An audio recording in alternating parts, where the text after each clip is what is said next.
ચુડા તાલુકાના ખાડિયા ગામે આંગણવાડી કેન્દ્ર છેલ્લા 10 વર્ષથી અસુવિધાજનક હાલતમાં છે। બાળકો માટે રમતગમતના ગ્રાઉન્ડમાં બાવળના ઝાડ સુધી નીકળ્યા છે। પીવાનું પાણી, શૌચાલય, રસ્તાઓ સહિતની પાયાની સુવિધાનો અભાવ વર્તાઈ રહ્યો છે। તેમજ આંગણવાડી કેન્દ્ર બહાર કચરાના ઢગલા, ખુલ્લી ગટરો, ગંદકીથી ખદબદી રહ્યો છે।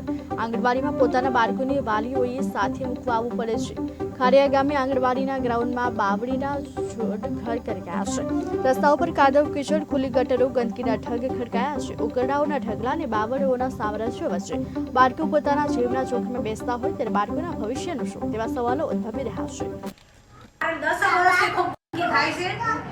ખાનિયાના ગટરનું પાણી બધું જ મારી આંગણવાડીમાં આવે છે અને એના હિસાબે મારા છોકરાને લાવવામાં તકલીફ પડે, છોકરાને બેસાડવામાં તકલીફ પડે અને ગંદકીમાં છોકરા પગ બગડતા ના આવે પણ કોઈ રજૂઆત મારે સાંભળતા નથી।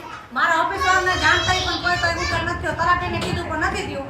સરપંચને કીધું, સરપંચે વ્યવસ્થા થોડી ઘણી કરી દીધી, બાકી કોઈ સાંભળતું નથી। કે કરતા હું 10 વર્ષથી હેરાન થઉં છું અને ઉકળા બાજુમાં નાખી દે, ના પાડું પણ કોઈને પ્રશ્ન લેતું નથી। સરપંચને કહું છું કે ઉકળા ભરાઈ દો પણ કોઈ ભરાતું નથી। આજુબાજુ ક્યારે બહાર બધી પર ગંદકી છે।